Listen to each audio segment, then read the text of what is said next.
విదేశాలకెళితే అధిక మొత్తంలో ధనం సంపాదించవచ్చనే ఆశ ఉంటుంది. తద్వారా తమ కుటుంబాలు ఆర్థికంగా నిలదొక్కుకోవటానికి పరాయి దేశానికి వెళ్తుంటారు. ఇలాంటి వారి ఆలోచనను కొంతమంది ఏజెంట్స్ క్యాష్ చేసుకుంటుంటారు.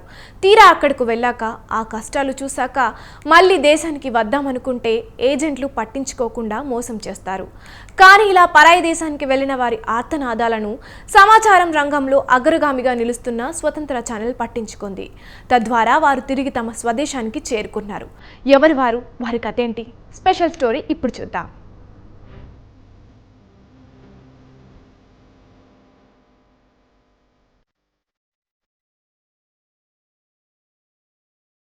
గల్ఫ్లో చిక్కుకున్న పశ్చిమ గోదావరి జిల్లా వాసులు స్వతంత్ర ఛానల్ చొరవతో స్వస్థలాలకు చేరుకున్నారు. జిల్లాకు చెందిన వందలాది మంది ఉపాధి కోసం గల్ఫ్ దేశాలకు వెళ్తూ ఉంటారు. అలా అప్పులు చేసి మరీ దుబాయ్కి వెళ్లిన 10 మంది పరాయి దేశంలో చిక్కుకున్నారు. ఏజెంట్ ఝాన్సీ టూరిస్టు వీసా మీద దుబాయ్కి పంపింది. దీంతో అక్కడ ఉపాధి దొరక్క 60 రోజుల పాటు తీవ్ర ఇబ్బందులు పడ్డారు. వారికి ఉపాధి కల్పిస్తామని నమ్మబలికిన ఏజెంట్ స్పందించకపోవడంతో 2 నెలలు నరకయాతన అనుభవించారు. స్వతంత్ర ఛానల్లో తమ కథనం ప్రసారం కావడంతో దుబాయ్లోని ఇండియన్ ఎంబసీ అధికారులు స్పందించారు.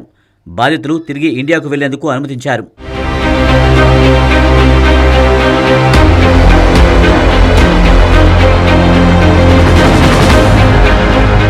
దీంతో నిడమరు మండలం తోకలపల్లి గ్రామానికి చెందిన గండసల వెంకటరాజు, భలే జయరాము దుబాయ్ నుంచి తిరిగి వచ్చారు. 60 రోజుల పాటు దుబాయ్లో నరకయాతన అనుభవించారు. ఏజెంట్ చేతిలో మోసపోయి ఉపాధి దొరక్క అధికారుల వేధింపులు తాళలేక 2 నెలల పాటు బిక్కుబిక్కుమంటూ గడిపిన 8 మంది స్వతంత్ర ఛానల్ చొరవతో స్వస్థలాలకు చేరుకున్నారు. పిఠాపురానికి చెందిన మరొకరు స్వస్థలానికి చేరుకోవలసి ఉంది.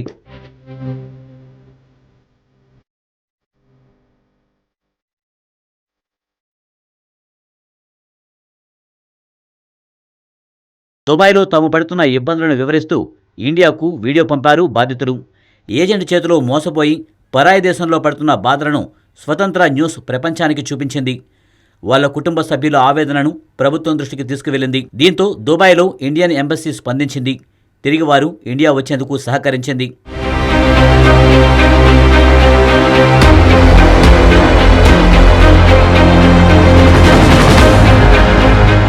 స్వతంత్ర టీవీలో వచ్చిన కథనం చూసిన తర్వాత మా అందరికీ బతుకు మీద ఆశ పుట్టిందని వెంకటరాజు తెలిపారు. తిరిగి ఇండియాకు వచ్చేందుకు అవసరమైన ఖర్చుల కోసం తన బైక్ అమ్మి ఆ డబ్బులు దుబాయ్కి పంపించారని, తిరిగి ఇండియాకు చేరుకోగలిగామని చెప్పారు. తమ స్వస్థలాలకు చేర్చడంలో స్వతంత్ర చూపిన చొరవకు ధన్యవాదాలు తెలిపారు. ఝాన్సీ గారు నెగ్లెక్ట్ చేశారండి. ఒక 20 రోజులు క్లౌడ్ సీడింగ్ అయిపోయింది, వర్షాలన్నీ ఆగిపోయినాయి. దుబాయ్లో వాతావరణం అంతా బాగానే ఉంది కదా, వాతావరణ రిపోర్ట్లు కూడా ఫోన్లో తెలిసిపోతాయి కదా, మరి ఎందుకని ఇలా డిలే చేస్తున్నారంటే, లేదమ్మా అక్కడ ఎయిర్పోర్ట్ మీకోసమే చూస్తున్నారు, జాబులు రెడీ చేస్తున్నారు, ఎన్ని ప్రాసెస్ ఉంటుంది కదా అది చెప్పారు. హైదరాబాద్ వెళ్ళడానికి అండి. దీనికి అది ముందు హైదరాబాద్లో అదే నేను ఫోర్స్ చేస్తే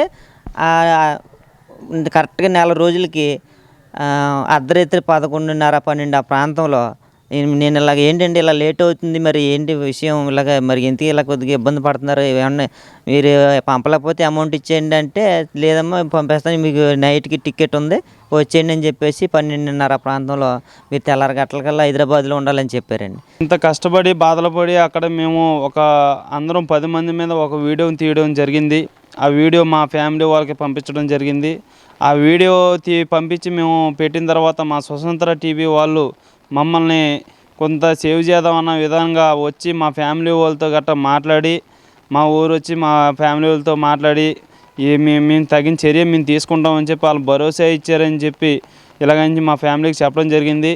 ఆ ఫ్యామిలీకి చెప్పిన తర్వాత మా ఫ్యామిలీ వాళ్ళు మాకు ఫోన్ చేయడం జరిగింది. సరే అని చెప్పి మేము అందరం కూడా కొంత ప్యానాలకు అంత గుప్పెట్లో పెట్టుకుని కొంత మీడియాకి చేరింది కదా అని చెప్పి మేమందరం కూడా కొంత ఇబ్బంది పడకుండా అలాగ ప్రస్తుతానికి అలా గుండెల్లో రాయి ఏంటి పడకుండా అలా మేము మెదలకుండా ఉన్నామండి. ఆ తర్వాత ఇంటికి ఫోన్ చేసి మేము ఇలాగని మాట్లాడిన తర్వాత ఇంటికాడ ఏంటి ఇబ్బంది జరిగింది. వాళ్ళు మాకు అమౌంట్ వేయడం జరిగింది. అక్కడి నుంచి మేము ఇక్కడ రావడం జరిగింది.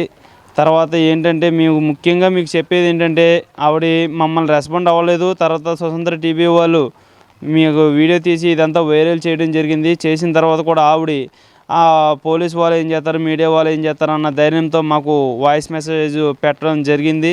మమ్మల్ని దుబాయ్కి పంపిన ఏజెంట్ అక్కడికి వెళ్ళాక పట్టించుకోలేదని బాధితులు చెప్పుకొచ్చారు. 48 రోజుల తర్వాత మమ్మల్ని రూమ్ రెంట్ కట్టలేదని బయటకు పంపించారని తాము కష్టాలు వివరించారు. ఎన్నో రాత్రులు ఫుడ్ ఫ్యాక్టరీ మీద దొంగచాటుగా పడుకోవలసి వచ్చిందన్నారు. 6గురిని పనికి వెళ్లిన చోట గదిలో బంధించారు. అయినా ఏజెంట్లు పట్టించుకోలేదన్నారు. ఉపాధి కోసం విదేశాలకు వెళ్లాలనుకునేవారిని మోసం చేసే ఝాన్సీ లాంటి ఏజెంట్లపై చర్యలు తీసుకోవాలని ప్రభుత్వాన్ని కోరారు.